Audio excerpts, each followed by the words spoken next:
Chapter 8. And this uproar, he now perceived, was composed entirely of wind and fire.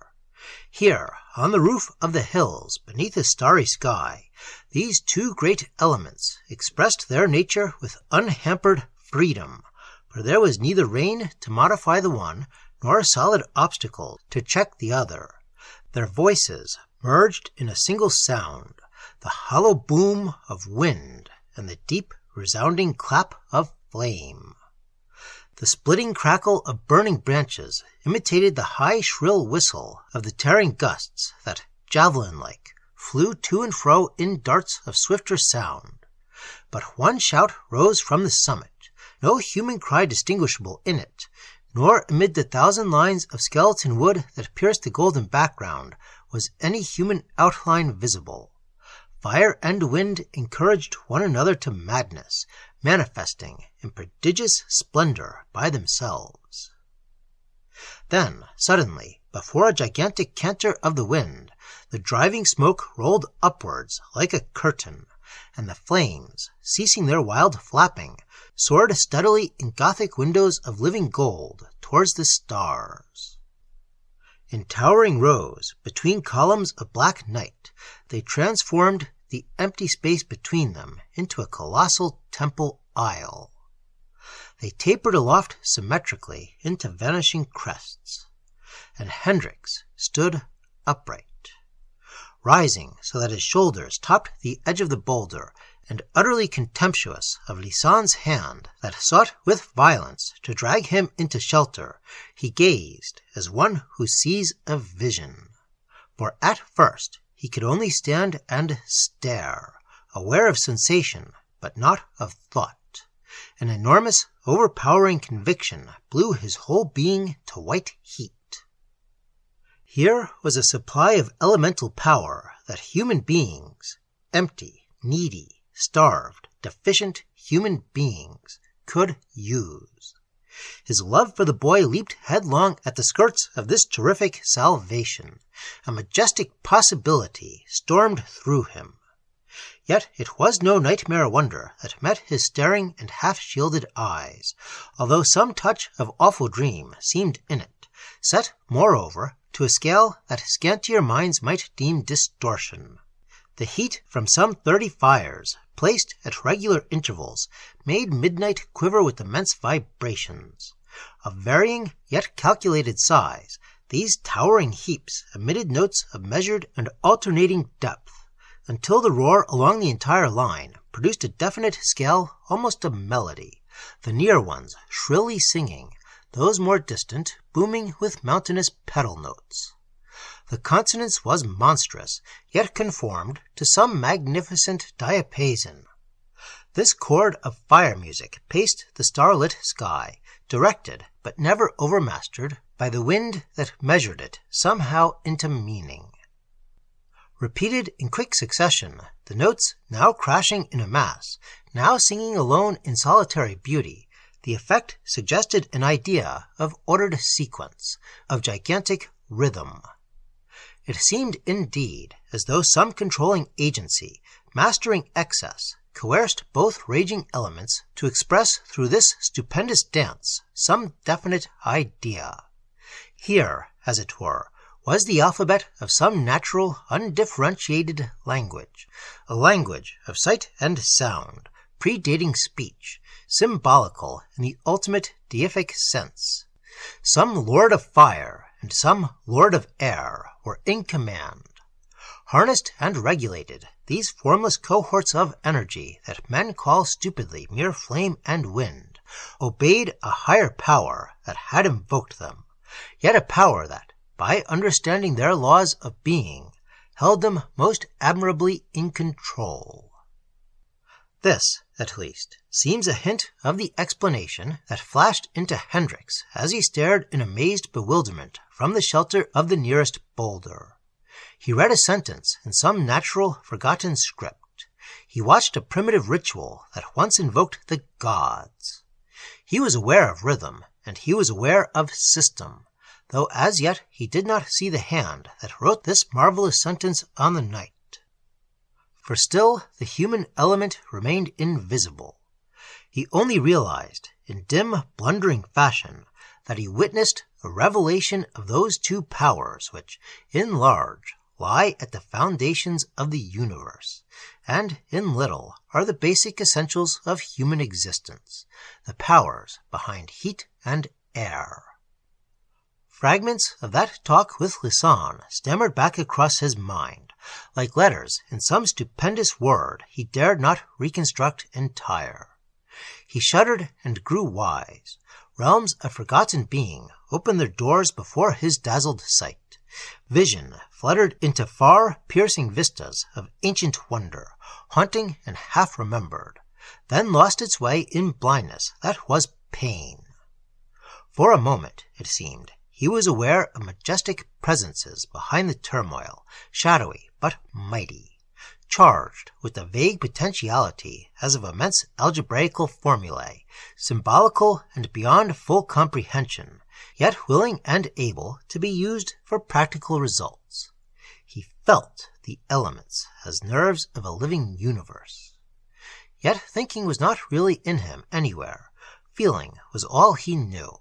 The world he moved in, as the script he read, belonged to conditions too utterly remote for reason to recover a single clue to their intelligible reconstruction. Glory, clean and strong as a primitive star worship, passed between what he saw and all that he had ever known before. The curtain of conventional belief was rent in twain. The terrific thing was true. For an unmeasured interval, the tutor, oblivious of time and actual place, stood on the brink of this majestic pageant, staring with breathless awe, while the swaying of the entire scenery increased, like the sway of an ocean lifted to the sky by many winds. Then, suddenly, in one of those temporary lulls that passed between the beat of the great notes, his searching eyes discovered a new thing. The focus of his sight was altered, and he realized at last the source of the directing and the controlling power. Behind the fires and beyond the smoke, he recognized the disc-like shining ovals that upon this little earth stand in the image of the one eternal likeness. He saw the human faces, symbols of spiritual dominion over all lesser orders, each one possessed of belief, intelligence, and will, singly so feeble, together so invincible. This assemblage, unscorched by the fire, and by the wind unmoved, seemed to him impressive beyond all possible words, and a further inkling of the truth flashed on him as he stared, that a group of humans, a crowd combining upon a given object with concentrated purpose, possessed of that terrific power, certain faith, may know in themselves the energy to move great mountains, and therefore that lesser energy to guide the fluid forces of the elements. And a sense of cosmic exultation leaped into his being. For a moment he knew a touch of almost frenzy. Proud joy rose in him like a splendor of omnipotence. Humanity, it seemed to him, here came into a grand but long-neglected corner of its kingdom, as originally planned by heaven. Into the hands of a weakling but deficient boy, the guidance had been given. Motionless beneath the stars, lit by the glare till they shone like idols of yellow stone, and magnified by the sheets of flying intolerable light the wind chased to and fro, these rows of faces appeared at first as a single line of undifferentiated fire against the background of the night. The eyes were all cast down in prayer, each mind focused steadily upon one clear idea, the control and assimilation of two elemental powers. The crowd was one, feeling was one, desire, command, and certain faith were one.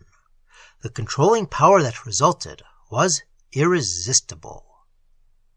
Then came a remarkable concerted movement. With one accord, the eyes all opened, blazing with reflected fire. 100 human countenances rose in a single shining line. The men stood upright, swarthy faces tanned by sun and wind, heads uncovered, hair and beards tossing in the air, turned all one way. Mouths opened, too. There came a roar that even the hurricane could not drown, a word of command, it seemed, that sprang into the pulses of the dancing elements and reduced their turmoil to a wave of steadier movement. And at the same moment, 100 bodies, naked above the waist, arms outstretched and hands with the palms held upwards, swayed forwards through the smoke and fire. They came towards the spot where, half concealed from view, the tutor crouched and watched. And Hendricks, thinking himself discovered, first quailed, then rose to meet them. No power to resist was in him.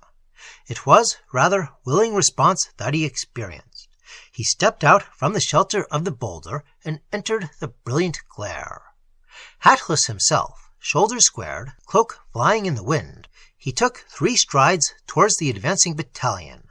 Then, undecided, paused. For the line, he saw, disregarded him, as though he were not there at all. It was not him the worshipper sought. The entire troop swept past, to a point some 50 feet below, where the end of the ridge broke out of the thinning trees. Beautiful as a curving wave of flame, the figures streamed across the narrow open space with a drilled precision as of some battle line, and Hendricks, with a sense of wild, secret triumph, saw them pause at the brink of the platformed ridge, form up their serried ranks yet closer, then opened 200 arms to welcome someone whom the darkness should immediately deliver. Simultaneously, from the covering trees, the tall, slim shadow of Lord Ernie darted out into the light. "Magnificent!" cried Hendricks, but his voice was smothered instantly in a mightier sound, and his movement forward seemed ineffective stumbling. The 100 voices thundered out a single note. Like a deer, the boy leaped. Like a tongue of flame, he flew to join his own, and instantly was surrounded, borne shoulder high upon those upturned palms, swept back in triumph towards the procession of enormous fires.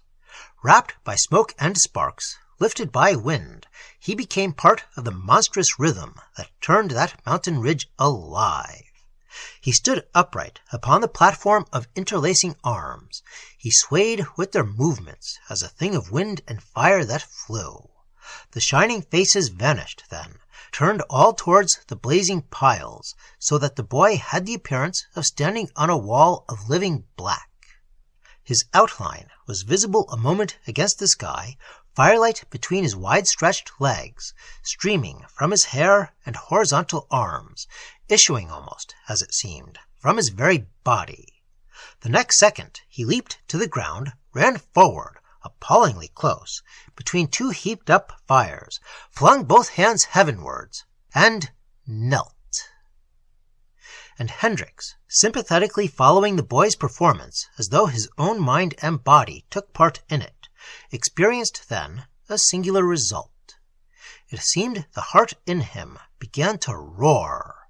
This was no rustle of excited blood that the little cavern of his skull increased, but a deeper sound that proclaimed the kinship of his entire being with the ritual. His own nature had begun to answer. From that moment he perceived the spectacle, not with the senses of sight and hearing separately, but with his entire body, synthetically. He became a part of this assembly that was itself one single instrument, a cosmic sounding board for the rhythmical expression of impersonal nature powers. Lisanne, he dimly realized, fixed in his churchy tenets, remained outside, apart and compromising. Hendricks accepted and went with. All little customary feelings dipped utterly away, lost, false, denied, even as a unit in a crowd loses its normal characteristics in the greater mood that sways the whole. The fire no longer burned him, for he was the fire. Nor did he stagger against the furious wind, because the wind was in his heart. He moved all over, alive in every point and corner. With his skin he breathed. His bones and tissue ran with glorious heat. He cried aloud. he praised, "I am the whirlwind, and I am the fire, fire that lights but does not burn, and wind that blows the heart to flame." His body sang it, or rather, the elements sang it through his body, for the sound of his voice was not audible, and it was wind and fire that thundered forth his feeling in their crashing rhythm.